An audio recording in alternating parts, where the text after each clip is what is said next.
I think it's really exciting that taxidermy in some ways is uh, making its impression in more modern interior design. I think I have probably more pieces than most people would have, and I'll probably continue to collect. But it's been really exciting to see different images pop up from some pretty significant interior designers, where they're like, okay, you've got this really beautiful, very elegant bedroom, and then you've got this like gorgeous, gray crane there. That's very typical. I think a lot of times you see a lot of peacocks, peacocks here, peacocks there, peacocks here. It's been really exciting to see, and also feels very vindicating in some ways to see, the rare, cow head, or zebra, or I'm trying to think of some other ones that I thought were really interesting. I would love to have a space where I could have a giraffe. I actually once went to Giraffe Manor in Nairobi. Absolutely recommend everybody try to make this happen. It was amazing. They eat right out of your hand, and you feel like you're on a fairy tale. It's awesome. I would love, I think probably my ultimate piece that I would love to collect as a giraffe. But yeah, seeing it making a comeback or not a comeback, but seeing it kind of integrate itself in interior design has been pretty exciting. One of the other things that people notice when they come into my space, especially because I do have quite a lot of taxidermy, is that I have quite a lot of plants too. This is something else that's really grown a lot, excuse the pun, as I have started to decorate and as my taste has evolved. And I have a lot of different types of plants. So I love monsterosas. I have a yucca plant. I have succulents, I have cacti. And what I found is that actually by pairing these plants together with taxidermy has actually been a really interesting mix. And from the standpoint of like where I got even that from is that my mother, she has always been really into plants. Growing up, she always had these like really beautiful plants that would snake through the house, and she always loved cultivating it and cultivating those plants and really showing me and my brothers and sisters like, the love of living, breathing things. And so I've started to bring that into my life, and I found that by pairing it with the taxidermy, there's something really magical that happens. My favorite example is probably I started buying some hummingbirds. I was really interested in these hummingbirds, and I have this concept in my head about placing these really beautiful, almost like jewel object hummingbirds near big, open, beautiful flowers. I'm a big fan of peonies and lilies and things like that. And so the idea of bringing those things together always makes me smile. And it always makes people smile when they come in to my place as well. What I do in my everyday, day-to-day life is I am a designer of digital experiences in augmented and virtual reality. And I've been doing this for more than a decade. So I've been working in digital teams, running digital teams for a long time. A lot of it is head-mounted displays. So things like Microsoft's HoloLens or Facebook's Oculus. I've been working in these spaces for a long time. And a lot of what our teams and a lot of what we're trying to do as futurists and as technologists are, how do we blend the real world with the digital world? How do you bring all of the great things that you get from your mobile applications, your laptop, your desktop? How do you start to bring those things and merge them into more of a volumetric space? And I say that because it's actually been quite interesting.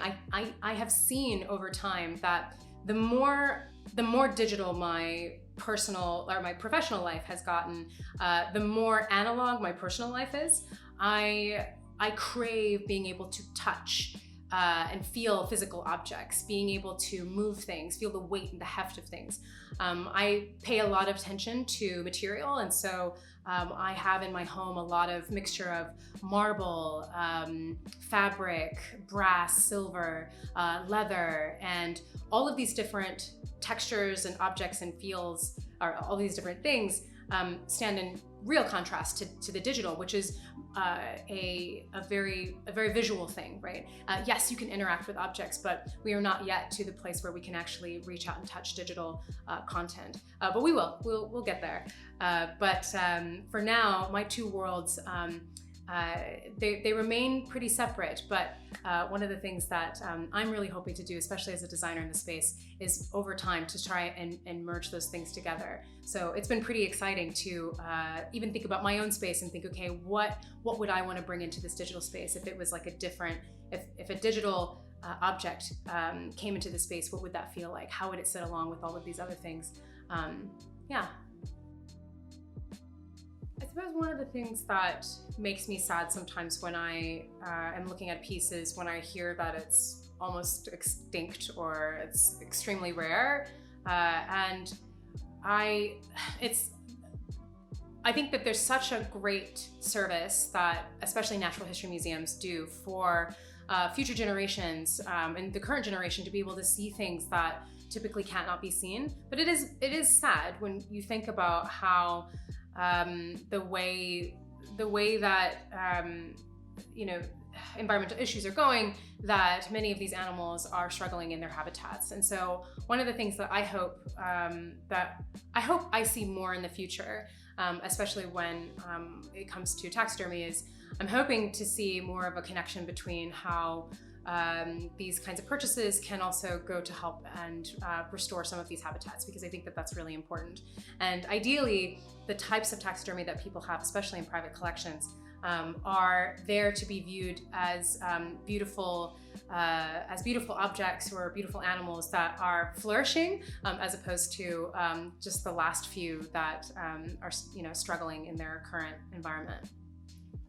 All of the animals that are in my home, with the exception of the hummingbirds, I've actually seen in the wild. And with the exception of Philippe, the Gemsbok, I'd seen all of them in the wild before I'd actually gotten the taxidermy. So in some ways it was a bit like, there's this incredible thing, or this is a beautiful animal out in the wild, and then I had this opportunity then to almost like capture that memory, capture that essence, and then bring it into my home. But it's interesting. I think one of the other things that's been quite fascinating with having the taxidermy in my home versus, say, the live animal is you get a chance to see, really truly understand scale. I think sometimes we blow things up in our minds, or we make things much bigger than we expect or much smaller than we expect. And I actually have had two greater kudu's, and the very first one, when I purchased it, the gentleman who was selling it to me, he was like, listen, this is a really big one. I think it's a bit heavy. And he knew my concept. I wanted to put it above my bed, and he feared for my safety. And I was like, no, I was like, listen, I like put together furniture all the time. I'm great, I'm good. I've got it. This thing came to my home and it was so big. And I remember struggling with it. And I had another friend with me, and we were just struggling with just the sheer size of it. And I thought to myself, my God, this is just like a head mount. Think about, the rest of the body. This thing is like enormous. That one had to go back. So then I got a one that was a little bit smaller, which was much more manageable.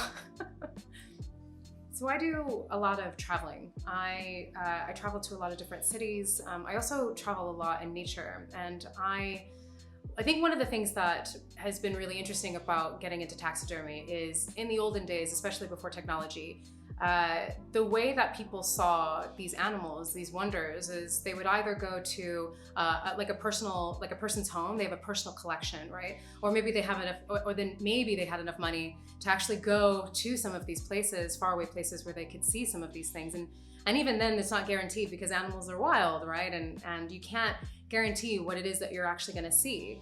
And nowadays, of course, we've got incredible museums. Like in London, we've got the Natural History Museum. One of my favorite museums in Paris is the Museum of Hunting and Nature, which is really excellent.